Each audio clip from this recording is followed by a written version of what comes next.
మా ఇంటి బంగారం సక్సెస్ హ్మ్. చెప్పలేని ఆనందాన్ని అయితే ఇస్తుంది ప్రజెంట్. మా ఇంటి బంగారం ఎంత బంగారం తెచ్చిపెట్టింది?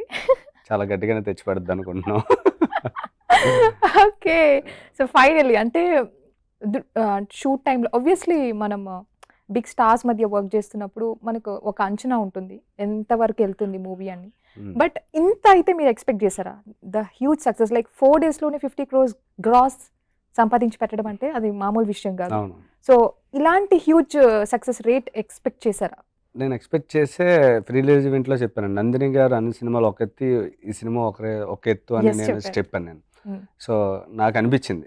పెద్ద రేంజ్ సినిమా అవుద్దని నేను గ్యారంటీగా అనుకున్నాను అప్పుడే. హ్మ్. నేను డబ్బింగ్ చెప్పినప్పుడు ఓవరాల్ ట్రావెలింగ్‌లో అర్థమైనప్పుడు నాకు నేను గెస్ చేశాను.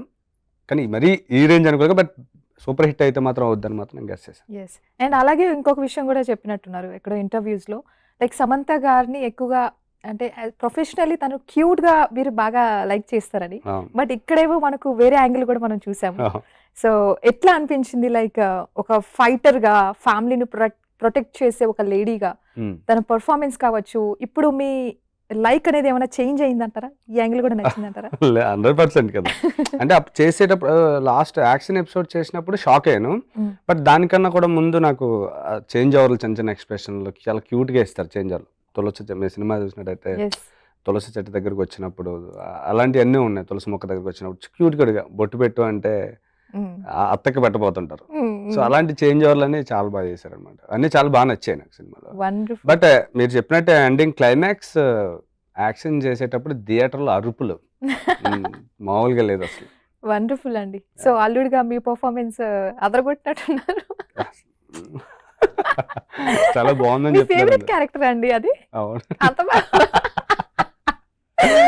అలా ఏం లేదులెండి. నందిని గారు కొంచెం దగ్గరుండి గట్టిగానే చేయించారు. హ్మ్. హ్మ్.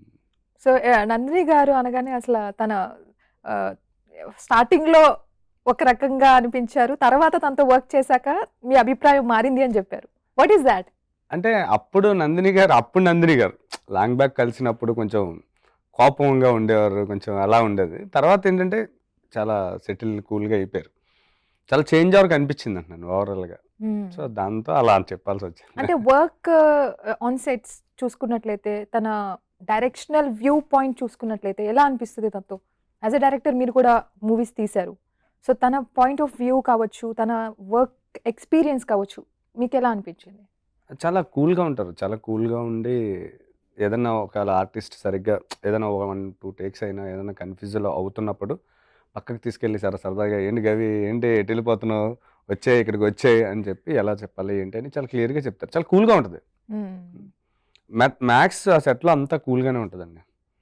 రాజు గారు చాలా కూలు, నందిని గారు కూలు, హ్మ్. సమంత గారు ఇంకా కూలు.